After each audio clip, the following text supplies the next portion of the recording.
출발 새아침.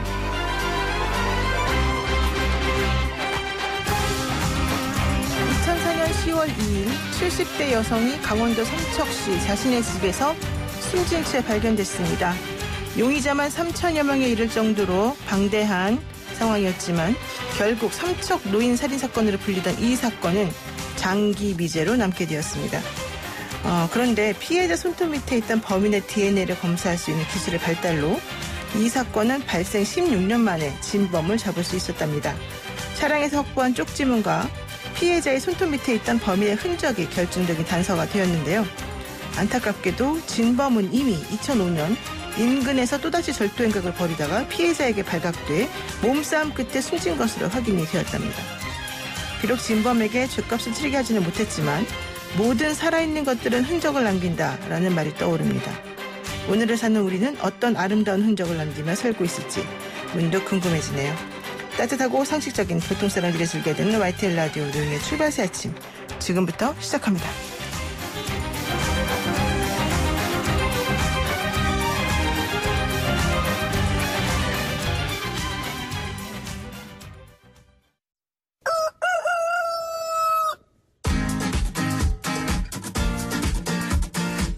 어디서든 꼭 끼어들 수 있는 오늘의 뉴스, 꼭 끼요. 꼭 끼요. 매일 어디서든 꼭 끼어들 수 있는 오늘의 뉴스를 골라서 정리해주는 시간, 오창석 꼭 끼어 평론가와 함께하겠습니다. 평론가님 안녕하세요. 네, 안녕하세요. 오창석입니다. 네, 매일매일 스튜디오에 나오시다가 오늘은 전화로 인터뷰를 하게 됐습니다. 네. 민주당하고 통합당이 상임위원장직을 11대 7로 배분하는 것으로 합의를 봤다, 이런 얘기가 나오기도 했는데 또 아니다, 이런 얘기가 나오기도 하고 좀 왔다 갔다 합니다. 네, 일단은 어제 기준으로는 이제 그렇게 얘기가 나왔었는데요. 일단은 민주당이 현재 177석, 통합당이 103석이기 때문에 현재 18개인 상임위를 의석 비율대로 나누겠다라고 일단 합의를 했다고 합니다. 지금 또 달라질 수 있긴 하겠는데요. 일단 이 의석수 배분은 이 상태로 아마 유지될 가능성이 높습니다. 네, 그러면은 지금 가장 중요하게 관심을 가지고 있었던 예결위원장하고 법사위원장 자리, 지금 이 자리에 대해서는 합의가 된 겁니까? 네, 이 부분에 대해서는 사실은 양당이 동상이몽을 하고 있는 것 같습니다. 미래통합당의 김성원 원내 수석 부대표 같은 경우는 언론 브리핑에서 상임위원장 정수는 11대 7로 정해졌다라고 말하면서 예결위원장과 법사위원장 자리에 대해서는 여당이 쇄신하기 위해서 아무래도 우리에게 주지 않을까 이렇게 생각을 한다라고 이야기를 했습니다. 다만 이 부분에 대해서 민주당 측은 그렇지 않을 것이다라는 뉘앙스를 펼치기도 했는데요. 일단 미래통합당의 입장에서는 법사위의 체계 자구 심사 권한을 폐지해야 한다라는 이 주장에 대해서는 현재도 법사위를 통과한 법률 중에 1년에 10건 정도는 위헌 소지 법률이 나오는데 체계 자구 심사권을 없애면 안정성에 우를 범하게 된다. 따라서 야당에게 견제를 위해서라도 법사위원장을 줘야 된다. 이렇게 주장을 하고 있습니다. 네, 사실 이 법사위원장 후보 혹은 예결위원장 후보 관련해가지고 김 원내수석 부대표가 민주당이 통 크게 양보하지 않을까 생각 중이다, 이런 얘기를 하니까는 민주당은 좀 불쾌하다, 이런 반응을 보이기도 하고요. 떡 줄 사람은 생각도 안 했는데 김치국부터 마시냐, 이런 얘기도 좀 들려오는 것 같은데 실질적으로 그렇게 될 가능성이 좀 있을까요? 이 부분에 대해서는 아마 원구상 협상 최대 쟁점이 될 것으로 보이는데요. 일단 민주당에서는 이제 박범계 의원이 법사위원장이 될 가능성이 높다라고 얘기를 하고 있는데요. 이 이야기 자체가 민주당에서는 법사위를 뺏기지 않겠다, 이런 뜻으로 되풀이가 되고 있습니다. 미래통합당에서는 김도읍 의원이 법사위원장을 맡을 것이다라고 또 이야기를 하면서 법사위원장을 놓치지 않겠다라는 의지를 보여주고 있습니다. 다만 예결위에서는 조금 다른데요. 예결위는 미래통합당 같은 경우 4선의 김기현 의원, 당선인이죠. 전 울산시장이기도 했습니다. 이 김기현 당선인이 예결위원장이 될 것이다라는 얘기를 하고, 다만 민주당에서는 이 예결위원장 후보 윤후덕 의원으로 분류되고 있는데 그렇게 강조하고 있지 않은 것으로 봐서 예결위 정도는 양보할 수 있지 않을까라는 생각도 조심스럽게 듭니다. 네, 제가 봐도 법사위는 절대 사수할 것 같고 예결위는 상황 봐서 양보를 할 수도 안 할 수도 있는 것 같이 보이긴 하는데, 김태년 원내대표가 또 한번 뭘 결정하면은 끝까지 그거를 관찰하는 좀 그러한 성격이다. 뭐 이런 얘기가 있어서 앞으로 어떻게 될지 좀 봐야 될 것 같습니다. 자, 그리고요. 여야 원내 지도부 구성 후에 첫 협상이었는데 벌써 상임위원장직을 찜한 여야 중진위원이 있다면서요? 예, 맞습니다. 다천, 타천 분류되고 있는데요. 보통 이 상임위원장 같은 경우는 원활한 회의 진행을 위해서 정무적 감각을 갖춘 여야 3선 의상 의원들이 맡아왔는데요. 말씀드렸다시피 법사위는 두 분이 아마 올름을 내려하고 있고, 정무위 같은 경우는 민주당의 3선 이하경 의원, 그리고 기획개정위원회는 4선의 윤호중 의원이 현재 물망에 오르고 있습니다. 외통위는 5선의 송영길 의원이 분류가 되고 있고요. 반대로 미래통합당 같은 경우는 과학방송위원회죠. 박대출 의원이 현재 물망에 올라 있고, 행안위는 이채익 의원, 그리고 문체위는 오랜만에 당선된 조혜진 의원이 지금 현재 분류되고 있습니다.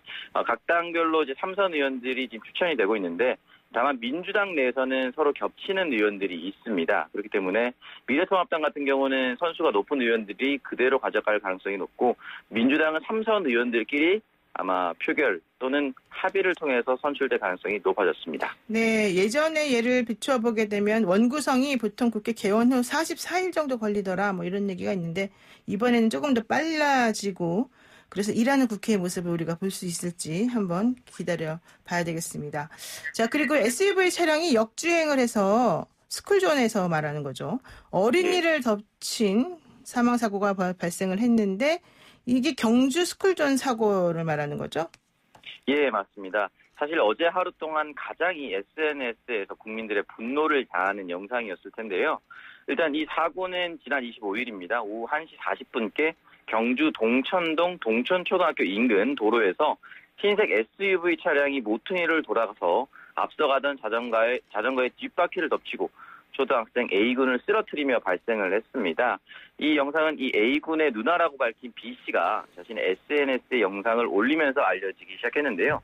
이 동생과 한 아이 간의 실랑이가 있었는데, 상대 아이 어머니가 자전거를 타고 가던 동생을 중앙선까지 침범하면서 차로 쫓아갔고 고의로 들이받았다라고 이야기를 남겼습니다. 네, 제가 조금 전에 이 아이 사망 사고가 있었다 이렇게 말했는데 오보 잘못된 말이고요. 일단 다친 걸로는 확인이 되고 있습니다. 근데 지금 경주 스쿨존 사고를 두고 양쪽 의견이 팽팽히 맞서고 있다는데 이게 어떤 점에 대해서 서로 얘기가 다릅니까? 네, 일단 그 B씨, 그러니까 A군의 누나라고 밝힌 사람은 아이들끼리 아무 일도 아닌 일을 가지고 다툼이 있었는데 동생에게 제대로 사과하지 않았다 또는 분이 풀리지 않았다는 이유로 쫓아와서 역주행까지 하면서 고의적으로 동생을 들이받았다라고 이야기를 했습니다. 또한 이 따라온 거리가 200m나 되는 거리라고 하면서 이 코너에 들어오기 전 도로마저 스쿨존인데, 이 목격자 증언에 의하면은 사고 차량이 브레이크 등도 들어오지 않은 채 그대로 밀고 지나갔다라고 이야기를 했습니다. 또한 차에 내려서도 동생에게 괜찮냐 소리 한마디를 하지 않았고 119 신고도 목격자가 해줬다라고 하면서 명백한 살인행위다라고 이야기를 남겼습니다. 이 반면에 아이들 사이에 어느 정도 실랑이가 있었는지는 알아봐야 될 것이고, 아마 급하게 쫓아가다가 실수한 것이 아니냐, 양쪽의 말을 다 들어봐야 정확하게 알 수가 있을 것 같다. 조금 더 상세한 정황을 기다려봐야 될 것 같다라는 목소리도 나오고 있습니다. 네, 영상이 없었다면은 영상 속 운전자의 행위가 단순 경미 사고였는지 우발적인, 아니면 정말 미필적 고의를 수반한 그런 아주 중한 범죄를 저지른 것인지 확인하기 어려웠을 수 있다. 뭐 이런 얘기도 나오고 있습니다만은 지난 25일 오후 1시 40분께 경주 동천동 동천초등학교 인근 도로에서 이 흰색 SUV 차량이 지나가던 자전거에 뒷바퀴를 덮치고 초등학생 A군을 쓰러뜨리면서 발생했던 사건이었습니다.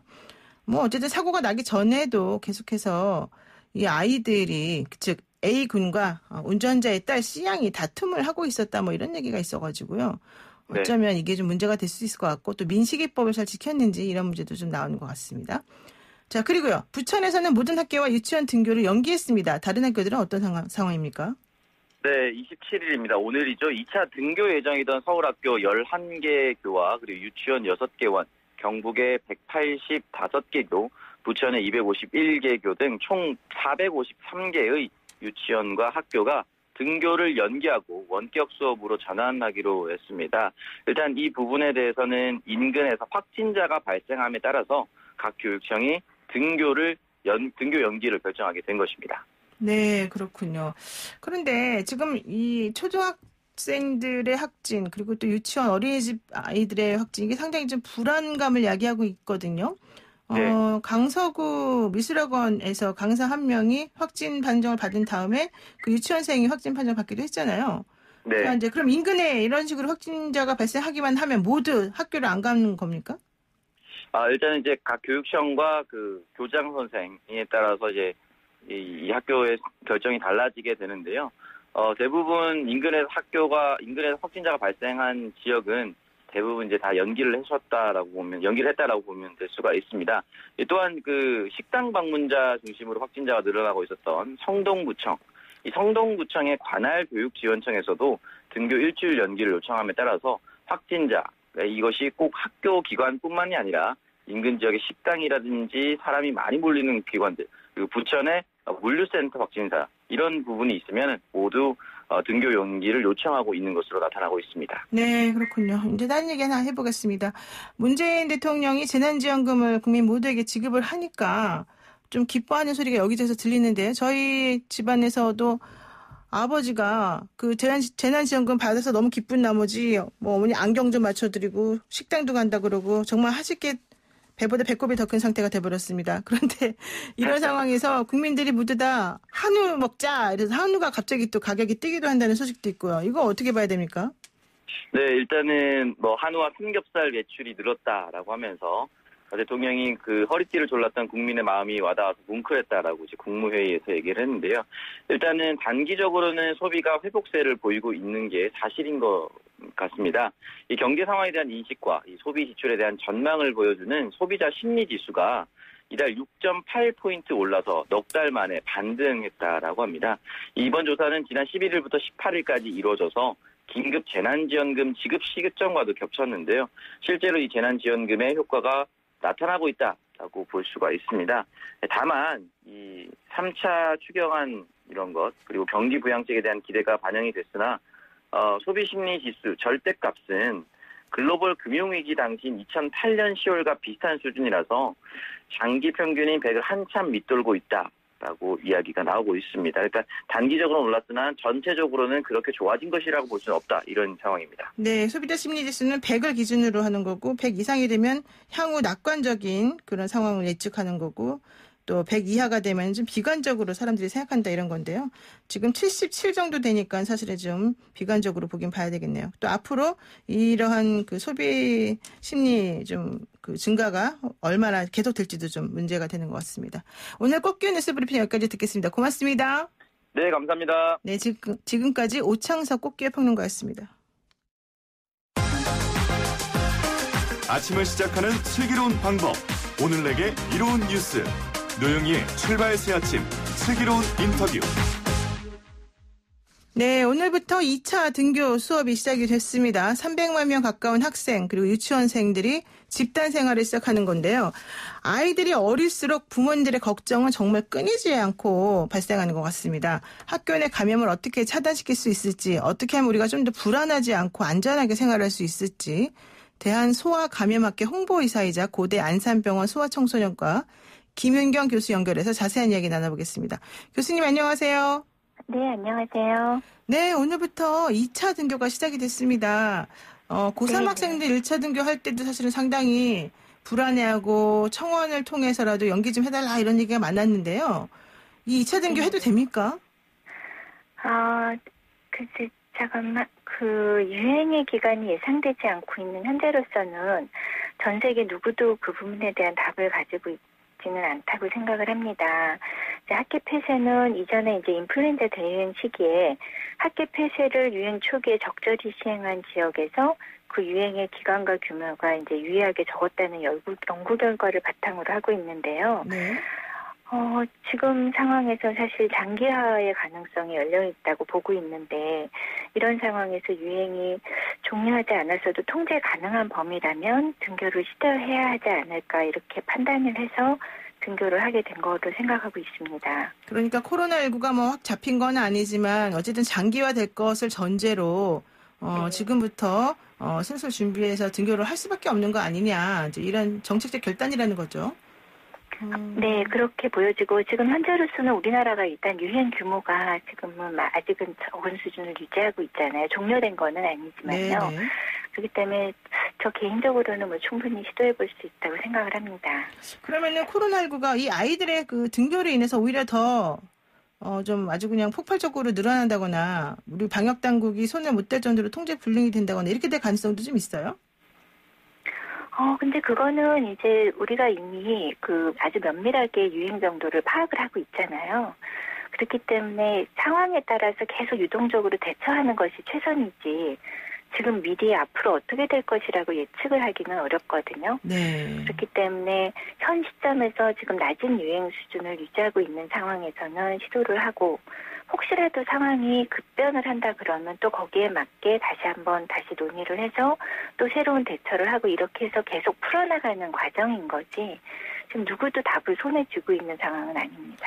그러니까 얼마든지 유연하게 상황에 따라서 대처할 수 있다 이렇게 지금 보시는 건데 네. 이거 하나 좀 여쭤볼게요. 그 스웨덴 같은 경우에는 뭐 온 국민 집단 면역을 실시하겠다라고 하면서 했다가 좀 실패한 케이스로 얘기가 되고 있기는 한데요. 혹시 네. 이런 그 학교 등교를 통해서 아이들에게도 이런 집단 면역 체계가 좀 갖춰질 수 있다 이렇게 좀 기대를 할 수도 있어요? 저는 지금 학교 등교를 시도하는 입장에서 네. 그거를 노리고서 지금 하시는 거는 아닌 걸로 알고 있습니다. 왜냐하면 그 유럽에서 굉장히 많이 스페인 같은 경우에도 네네. 굉장히 크게 유행을 했잖아요. 그렇지만 혈청검사나 이런 걸로 실제 어느 정도 사람들이 방어력을 가지고 있는가를 측정한 논문이 네. 얼마 전에 발표가 됐는데 10%가 안 되거든요. 네, 그렇게 7% 유행이 라고 컸는데도 네. 예. 그렇다는 얘기는 이제 집단 면역을 기대해 볼 수 있으려면 7, 80% 이상으로 올라가야 되는데 그렇다면 그동안 그 사망하신 분들 사망 사례라든가 그 모든 게 거의 몇 배수 이상이 지금 돼야 되는 상황이잖아요. 네네. 그런 버든을 그대로 부담을 지기는 조금 사회적으로 힘들겠죠. 그리고 우리나라가 지금까지 추구해왔던 정책은 그쪽이 아니거든요. 그렇기 때문에 학교를 아이들을 보냄으로써 그런 거를 기대해야 한다 그러면 그거는 통제 불가능한 상황으로 일단 간다는 의미고 만약에 그렇게까지 가려면 굉장히 오랜 시간에 통제 범위 내에서 서서히 올려야 되는 거지 네네. 급격히 이렇게 확 퍼뜨리고 이렇게 할 수는 없습니다. 제가 질문을 잘못했습니다. 죄송합니다. 네. 자, 그리고요. 아이들이 같이 수업을 하고 같이 급식도 먹고 같이 뛰어놀기도 하고 사실 그런 게 일반적이고 본능적인 걸 텐데 이런 상황에서 예방수칙이 잘 지켜질까? 사실 그걸 제일 걱정을 해요. 우리 같은 경우에는. 그러면 네. 어쨌든 이런 걸 아이들도 알 테니까 학교 생활을 함에 있어서 어떤 점을 가장 우리가 우려해야 될까요? 글쎄, 일단 애들이 학교를 다시 간다 그럴 때 이제 방역을 전공하는 사람 입장에서는 이제 무증상 감염이나 이제 경증 감염이 워낙에 많기 때문에 그렇죠. 이 아이들이 이제 전파매 개체로 작용할 가능성에 대한 거거든요. 네. 근데 이제 앞부분에서 아까 같이 이 부분에 대해서는 말씀을 드린 것 같아요. 그래서 이 아이들이 학교 생활을 하면서 매개체로 작용을 하지 않으려면 결국에는 사회 내에서의 이 감염병의 발생률이 낮은 수준을 유지를 해야 되는 거거든요. 그렇기 때문에 계속 그 낮은 수준이 되도록 어른들이 같이 합심을 해서 계속 노력을 해줘야 될 것 같습니다. 네. 노력하고 손 잘 씻고 이 마스크도 틈틈이 잘 쓰고 뭐 이래야 되겠군요. 교육부에서는 수업 시간에도 마스크를 끼고 수업하라 이렇게 얘기를 하던데 근데 마스크 조금만 써도 불편하고 사실 힘들고 여름 되면 좀 답답하고 덥고 그러거든요. 이게 잘 지켜질 수 있을지 모르겠습니다. 다들 우려를 많이 하세요. 그 부분에 대해서는. 그런데 이제 저희가 그 확진자가 생기거나 아니면 이제 자가격리를 할 때 그 나이 어린 연령의 아이들도 있거든요. 네네. 이제 그렇지만 꾸준히 계속 독려하고 교육하고 그러면 잘 준수를 하거든요. 네. 물론 이제 완벽하지는 않아요. 그렇지만 우리가 할 수 있는 건 최선을 추구하는 거기 때문에 적절히 칭찬해주고 잘하면 칭찬 도장도 찍어주고 여러 가지 방법으로 아이를 이렇게 독려를 해주면 나이가 어린 아이들이라 하더라도 또 그런 걸 또 순수하게 또 잘 따라오기도 하는 면도 있기 때문에 제 생각엔 어른들이 최대한 독려하고 교육하고 아이들을 이끌어주는 수밖에 없을 것 같습니다. 네, 그렇군요. 그리고 지난주에 이제 마스크 쓰고 실습 수업을 받던 학생이 호흡곤란 증세로 쓰러지기도 했고요. 또 제가 아는 사람들도 마스크를 많이 쓰다 보니까 아토피가 엄청나게 그 발생을 더 많이 하더라고요. 잠잠했던 아토피 같은 경우에도. 그래서 너무 힘들어하는 걸 봤는데 그런 일이 발생하면 일단 어떻게 조치를 취해야 됩니까? 글쎄 호흡곤란 증세로 쓰러지면 얼른 병원에 가야 되는 상황인데요. 이제 문제는 이제 마스크를 썼을 때 그런 문제를 일으키시는 분들이 사실은 굉장히 적거든요. 이제 아토피는 이제 접촉성이기 때문에 그거는 조금 많이 생길 수 있겠지만 호흡곤란 증세로 실제로 쓰러지는 일은 굉장히 그렇게 흔한 일은 아니고요. 그래서 그런 거를 그래도 좀 나는 우려가 된다 이러신 분들은 중간중간에 환기가 굉장히 잘 되는 곳이요. 뭐 야외라던가 아니면 창문을 열어놓고 바깥 공기를 호흡을 한다던가 이런 식으로 마스크를 살짝 조금 지금은 이렇게 밀착을 시켜놓고 있을 텐데 그런 거를 좀 느슨하게 하고 그리고 중간중간에 이렇게 한 번씩 심호흡을 외부 공기를 이렇게 마셔주는 것도 좀 도움이 될 수 있습니다. 저도 진료보다 너무 답답한 밖으로 나가서 한 번씩 이렇게 마스크의 앞면을 건드리면 안 되고요. 옆에 고무줄 있는 부분을 좀 당겨서 이제 바깥 공기를 좀 호흡을 하고 그래서 한번 벤틸레이션을 하고 들어가고 이렇게 하시면 그게 유지하는 데 훨씬 도움이 되고요. 그다음에 미국 같은 경우에는 이제 2살 미만이거나 호흡이 좀 어렵거나 의식이 소실됐거나 스스로 마스크를 이렇게 벗기 어려운 경우에는 아예 마스크를 씌우지 말라고 그렇게 권고를 하고 있기도 합니다. 아이들이 아직 어린 애기들 같은 경우는 마스크를 또 안 씌우기도 하는군요, 오히려. 네, 미국은 이제 그런 리스크를 조금 더 크게 보고 마스크 사용에 대해서 조금 더 약간 좀 우리보다는 조금 덜 오픈이 되어 있잖아요. 그래서 이제 여러 가지를 고려해서 그렇게 가이드라인을 권고를 하고 있기도 합니다. 그러니까 다양한 권고 사항이 있는데 이제 그렇게 하기도 한다는 거죠. 네, 그리고 부득이한 경우에는 마스크 줄을 잡고 좀 신선한 공기를 좀 마시고 하는 게 좋겠다 이런 얘기고. 근데 꼭 환기가 잘 되는 곳에 가셔야 돼요. 방 안에서 이렇게 하시면 안 되고. 그렇죠. 창문이라던가 환기가 굉장히 중요하거든요. 그래서. 그러니까 바깥 공기가 들어오는 쪽으로 이렇게 가서 해야 되는군요. 그렇게 하시면 좀 도움이 될 수 있습니다. 네, 그리고 우리 에어컨 사용 못 하나요? 뭐 이런 질문도 많이 하던데요. 에어컨 어떻게 됩니까? 글쎄요, 제가 마지막까지 봤을 때는 뭐 창문을 3분의 1을 열어놓고 에어컨을 돌린다 이런 얘기까지 들었었는데 일단 이제 에어컨을 밀폐된 환경에서 에어컨을 돌리면 그 일반적으로 저희가 말을 할 때는 비말이 한 30cm 정도 안에 떨어진다고 보고요.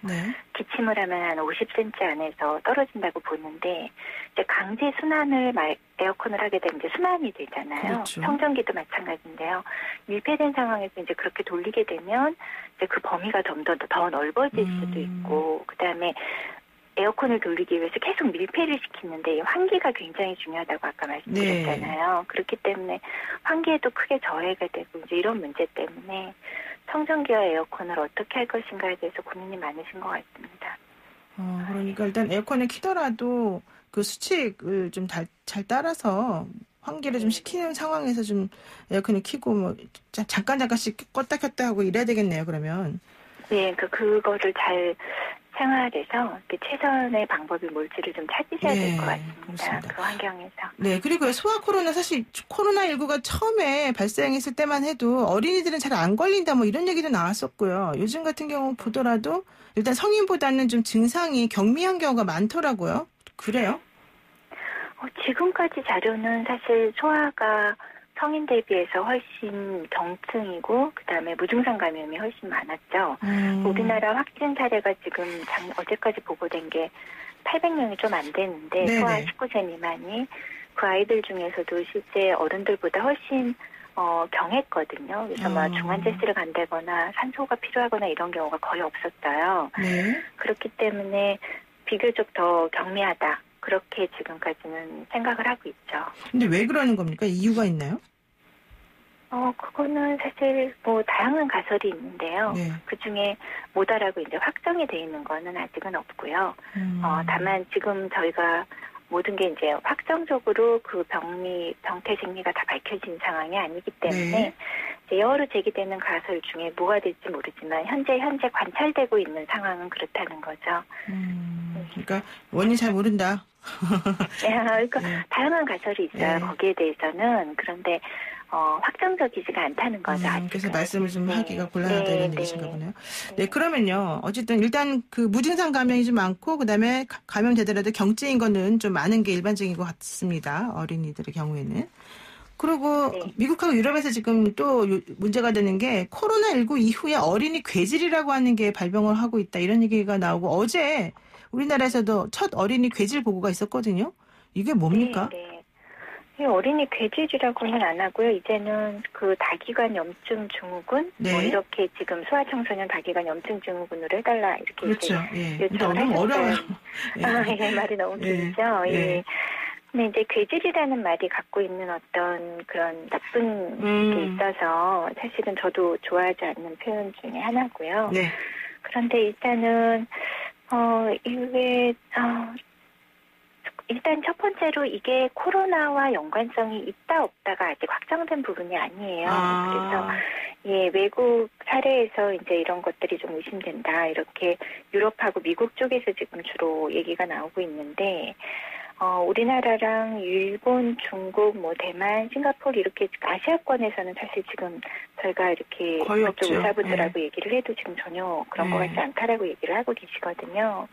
그리고 저희 나라도 지금까지 확진이 된 아이들 중에 이런 증상을 보고한 그 사례는 없었어요. 그렇기 때문에 현재로서는 모른다. 아직은 이게 연관성조차도 지금 분명하지가 않고 만약에 연관성이 충분히 의심이 되는 상황이라고 이제 판단이 된다 하더라도 현재로서는 바이러스 자체의 직접적인 감염병인지 아니면 감염이 선행하고 나서 후속으로 따라오는 질환인지도 지금 조금 애매모호한 것 같아요. 그래서 이 부분에 대해서는 조금 더 면밀하게 관찰이 필요한 단계이지 직접적으로 지금 코로나랑 문제가 있는 굉장히 큰 상황이다 이렇게 얘기하기는 어려울 것 같아요. 그 증상 자체는 이제 고열이 굉장히 많이 나고요. 네. 최소 하루 이상 굉장히 고열이 나고 그 다음에 이제 눈이 되게 빨개진다거나 온몸에 발진이 생기거나 손발이 많이 붓거나 이런 증상들 아니면 그래서 급격히 혈압이 떨어지고 이제 아이가 굉장히 나빠지는 거죠. 그래서 사실 소아 코로나 환자들을 저희가 중환자실을 보내는 일이 전 세계적으로 그렇게 많지가 않은데 이제 기저질환이 있는 고위험군의 경우가 아닌 건강한 아이들은 사실 굉장히 드물거든요. 근데 이제 유럽하고 미국에서 이거를 이상하다 이러면서 이제 보고를 했던 이유 중에 하나는 이 환자들이 상당수가 중환자실 치료를 필요로 했어요. 그래서 급격히 나빠지면서 중환자실에 가서 아이들을 치료하는 의사로서 굉장히 예측하지 못한 당황한 상황을 이제 만들었기 때문에 초창기부터 이제 굉장히 사람들이 빨리 캐치를 했던 면이 있는 것 같습니다. 그런데 이렇게 중증으로 가고 의사 입장에서는 굉장히 열심히 환자를 봐야 되는 상황이 되기는 하지만 실제 이 질환으로 사례 보고가 된 것 중에서도 굉장히 많은 환자들이 사망하거나 그런 건 아니고요. 지금 사망 사례는 2-3건 정도로 보고가 되고 있는 것 같습니다. 네. 유럽과 미국에서 영유아들이나 청소년에게 이런 증상이 나타나는데 검사를 해보면 코로나19에 걸려있더라 이런 얘기가 있어서 조금 걱정을 많이 했었습니다. 네, 일부는 확인이 됐고 일부는 코로나가 확인이 안 됐고 그렇습니다. 그런 게 있군요. 네, 알겠습니다. 오늘 말씀 여기까지 듣겠습니다. 고맙습니다. 네. 지금까지 김은경 대한소아감염학회 홍보의사였습니다. 노영의 출발새 아침 1부 순서 여기서 마치고요. 잠시 후 2부로 돌아올게요. 친절한 시사, 시원한 통찰. 노영희의 출발새 아침, 슬기로운 인터뷰.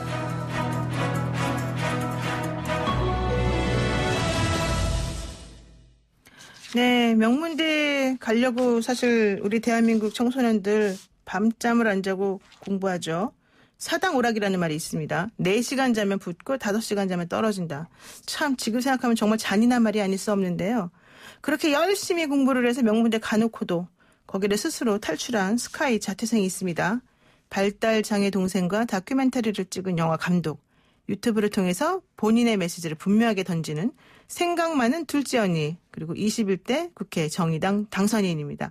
장혜영 정의당 혁신위원장에 대해서 이렇게 길게 얘기를 했는데요. 오늘은 만장일치로 정의당의 혁신위원장을 맡게 된 장혜영 당선인과 연결해서 자세한 이야기 나누겠습니다.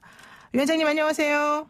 네, 안녕하세요. 네, 처음으로 인사드리게 됐습니다. 저희는.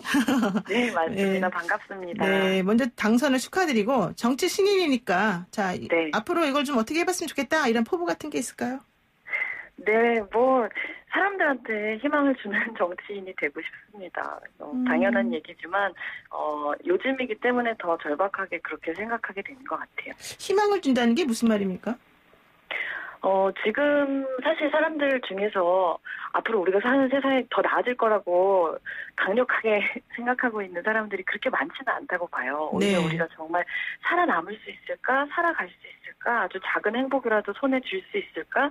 이렇게 고민하고 불안해하는 사람들이 많고 저 또한 그런 시민 중에 한 사람이었고 그런 시민에서 이제 정치를 시작하는 사람으로서 이제 사람들한테 희망을 주는 정치를 하고 싶다는 생각을 하고 있습니다. 그러니까 사는 것, 인간으로 대한민국 국민으로 사는 것은 그래도 살아볼 만한 거다. 네. 이런 거를 좀 네. 느끼게 해주고 싶다 이런 얘기네요. 네, 맞습니다. 그 장혜영 혁신위원장은 뭐 너무 많이 알려지긴 했습니다만은 중증 장애를 가진 동생하고 이 다큐멘터리 영화 어른이 되면을 연출을 해서 많은 관심을 받기도 했던 영화 감독이에요. 네. 그런데 정치에 이렇게 발을 쏙 담근 그런 이유가 뭘까요? 제가 다큐멘터리를 만들었던 이유하고 기본적으로 같은 건데요. 그러니까 저는 제 동생이 이제 1살 어린 여동생인데, 네. 이제 발달장애가 있다는 이유만으로 저하고 너무 다른 삶을 살았던 게 제 평생의 화두였어요. 길지도 짧지도 않은 이 삶의 평생의 화두였어요. 왜 우리의 삶은 이렇게 달라야 할까? 우리가 장애가 있든 없든 정말 한 인간으로서 존중받으면서 같은 사회를 살아갈 수는 없을까? 라는 질문에 대해서 이제 저는 창작을 하는 사람이었으니까 창작을 하는 것으로 우리 사회를 변화시키는 길을 처음에는 가고 싶었는데 그것으로도 충분히 어떤 종류의 영향력을 미칠 수는 있지만 정말로 살아생전에 제가 제 동생과 함께 나란히 정말 같은 인간으로서 살아가기 위해서는 이제 문화적인 방법뿐만 아니라 정책과 제도의 변화를 통해서 우리 사회를 바꾸는 일도 반드시 필요하다는 생각이 들었고 처음엔 그냥 그거를 한 사람의 시민으로서 촉구하는 것에서 시작했다면 그 속도와 방향성의 문제에서 더 적극적으로 목소리를 내봐야겠다는 결심이 서서 그래서 정치를 시작했습니다. 지금 좀 전에 동생하고 1살밖에 차이가 안 났는데 너무 많은 차별을 받더라 이렇게 말씀하셨단 말이에요. 네. 구체적으로 어떤 차별을 예를 들면 받았을까요? 예를 들면 그런 거죠. 제가 살면서 아무리 많은 실수를 사람들한테 한다고 해도 저를 저에 의지하고 아무 상관없이 그냥 외딴 시골에 있는 산꼭대기에 있는 시설에 가서 너는 평생 거기서 살아라 라고 아무도 저에게 강요하지 않아요.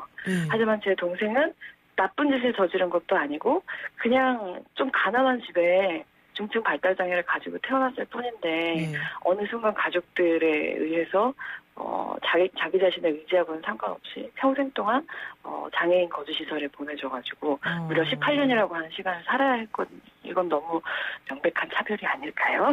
그러니까 동생은 존재 자체를 사실은 상당히 좀 부담스러워하는 시선 속에서 힘들게 살고 나하고는 좀 다르게 취급을 받더라 이런 거군요. 그렇죠. 그러니까 당연히 태어난 데서 살아야지라고 생각되는 사람들하고 너는 같이 못 살지라고 분류되는 사람들이 있는 거죠, 이 사회에. 그러면은 어쨌든 언니가 이렇게 본인의 여러 가지 것들을 다 내팽개치고 동생을 위해서 혹은 뭐 본인 자아 실현도 있겠죠. 어쨌든 동생과 다큐멘터리 영화도 찍고 동생과 같은 중증 장애인들의 인권을 위해서 노력도 하고 또 시설에서 탈출도 시키고 뭐 이런 여러 가지 했잖아요. 그럼 동생이 기뻐하던가요? 기본적으로 즐겁게 살고 있다고 생각하는데 사실 약간 되게 동생은 쿨한 타입이에요, 성격이. 뭔가 남들이 자기를 뭘 위해서 해주는 거에 대해서 특별히 기뻐하고 그런다기보다는 그냥 삶을 살아가는 거죠. 그리고 이제 저 스스로도 사실 동생을 위해서 전 비장애인인데 비장애인이 장애인을 위해서 뭘 했다고 하는 프레임은 사실 되게 조금 부담스럽고 그냥 나란히 시민으로 살아가기 위해서 지금까지 응당 그렇게 됐어야 되는 건데 아직 안 된 부분 오히려 깨닫지도 못하고 잘못했던 부분들을 시정하기 시작했던 거에 가깝다는 생각이 들어서 네 그렇게 보고 있습니다. 그러면 지금 현재 동생도 동생 나름대로 만족하고 또 언니인 네. 우리 그 당선인도 만족하고 이런 삶을 계속 그 독립적으로 잘 살아가고 있다 이렇게 본 게 맞습니까? 네 그렇다고 생각합니다. 아주 여느 자매들처럼 맞습니다. 네 그렇군요.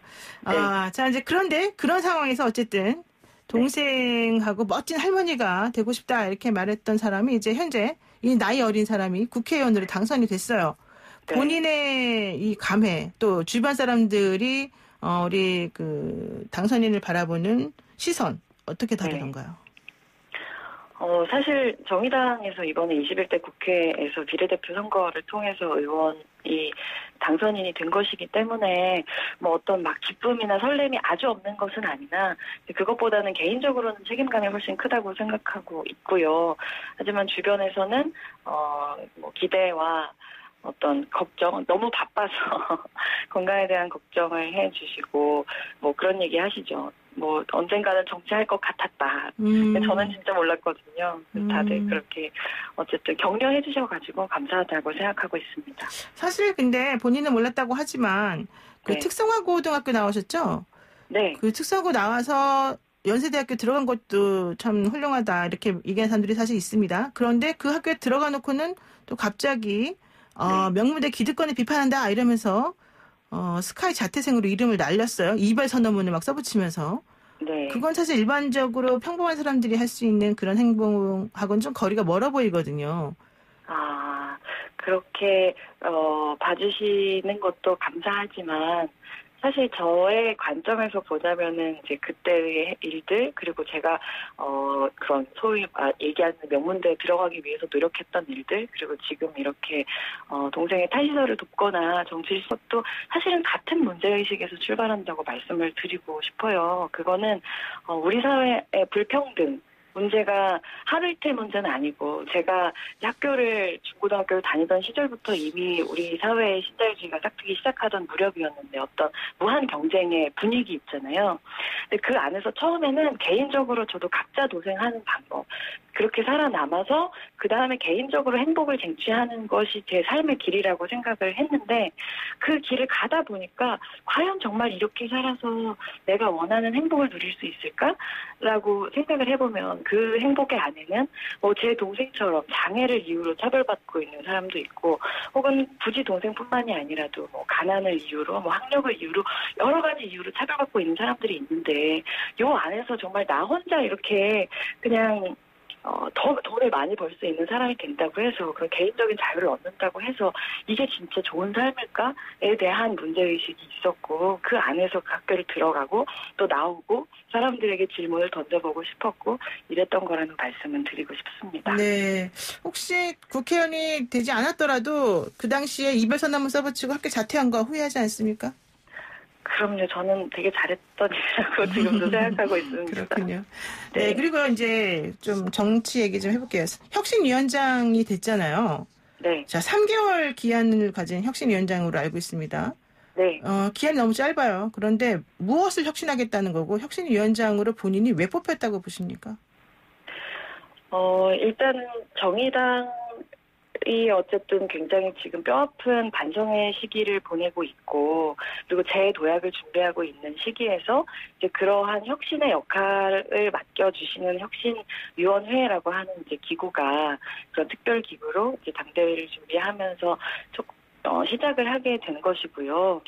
근데 그 안에서 이제 혁신위원장으로 여러 논의 끝에 뭔가 완전 논의 없이 반장했지 이런 건 아니고 여러 논의를 했었는데 어쨌든 소개해 주셨던 것처럼 저는 정의당에서 좀 새로운 사람이잖아요. 근데 새로운 사람은 새로운 사람이기 때문에 상대적으로 질문을 정말 성역 없는 질문을 자유롭게 던질 수 있는 역량이 크고 또 이 혁신위원회에 이제 저처럼 이 당에 들어와서 상대적으로 새로운 사람들 말고도 굉장히 오랫동안 정의당을 지키고 만들어 오신 분들도 계신데 그 분들께서는 그 질문을 또 끝까지 이제 이어나가는 동력을 든든히 뒷받침해 주실 수 있는 역량이 있으시기 때문에 그렇게 함께 협업해서 이 당의 혁신을 잘 시작하고 또 위원회 끝나고 나서도 자체적으로 일방적으로 불러갈 수 있게 만들어 보자 이제 이런 마음으로 하고 있습니다. 근데 사실 이제 말씀 들어보면 좀 되게 추상적인 말이고 그냥 네. 잘 딱 와닿지는 않거든요. 자, 이걸 네. 정의당의 정체성 혹은 현재 정의당을 바라보는 국민들이 좀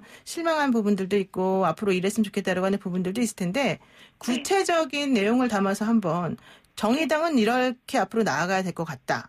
이렇게 말씀을 해주신다면 뭐가 있을까요? 뭐 사실 이번 선거를 통해서 시민들께서 정의당에 주신 커다란 화두는 정의당의 독자 생존 가능성이라고 생각하거든요. 그리고 이거는 이제 혁신위원장으로서라기보다는 이제 의원 당선자로서 이야기를 하고 싶은 부분인데요. 사실 세상의 변화를 견인하는 역할을 하는 정당으로서 정말 작지만 강한 정당으로서 정의당의 기대를 받았었던 시기도 있었는데 지금의 정의당은 그렇게 세상의 변화를 선도하는 정당으로 여겨지고 있지는 않다는 점이 가장 뼈아픈 점인 것 같아요. 그래서 정치를 한다는 거는 결국에는 권력을 통해서 세상을 바꾸겠다는 거고 그거는 우리가 누구인지에 대한 명확한 답을 갖고 그거에 대한 자신감을 가지고 나아가야 되는 건데 가장 근본적인 우리가 우리로서 살아갈 수 있는가, 정당으로서 생명력을 이어갈 수 있는가라고 하는 질문에 대답하는 게 가장 근본적인 물음이라고 생각합니다. 네, 좋습니다. 마지막으로 이거 하나만 여쭤보고 정리하겠습니다. 정의당의 데스노트라는 게 사실은 상당히 유명한데 윤미향 당선인에 대해서 지금 계속 얘기가 오고 가고 있습니다. 네. 개인적인 생각 혹은 정의당의 뭐 당선인으로서의 생각, 윤미향 당선인이 어떻게 될까요?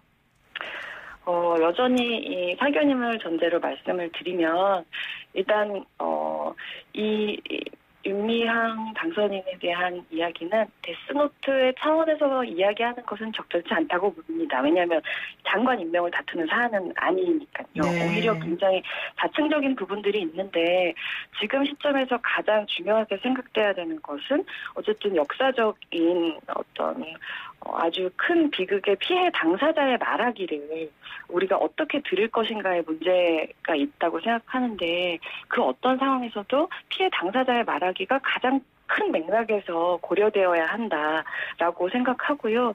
그리고 또 이제 우리 사회의 어떤 시민단체라고 하는 것 또한 우리 사회의 어떤 도덕적인 윤리적인 기준들, 어떤 시민적인 감시 이런 곳에서 더 이상 성역일 수 없다라고 하는 합의에 이르는 과정이라는 생각도 들고요. 그리고 끝으로 한마디 더 덧붙이자면 이제 민주당에서 지금은 검찰 수사 결과를 보자라고 말씀을 하고 계신데 사실 이제 정치적인 책임을 가지고 있는 공당 또 이제 여당이시기 때문에 오히려 그렇게 딱 검찰 수사에만 의존하는 거는 오히려 좀 우리 정치를 후퇴시키는 것은 아닐까 그렇게 생각합니다. 네. 윤미향보다는 이용수가 먼저여야 한다. 이렇게 정리해도 되겠습니까? 그렇게 단순하게 이야기하는 것이야말로 조금 이 문제를 더 또렷하게 바라보기 어렵게 만드는 거라고 생각합니다. 네, 알겠습니다. 오늘 말씀 여기까지 듣겠습니다. 고맙습니다. 감사합니다. 네, 지금까지 장혜영 정의당 혁신위원장이었습니다. YTN 라디오 노영의 출발새 아침 8시 정각에 돌아오겠습니다.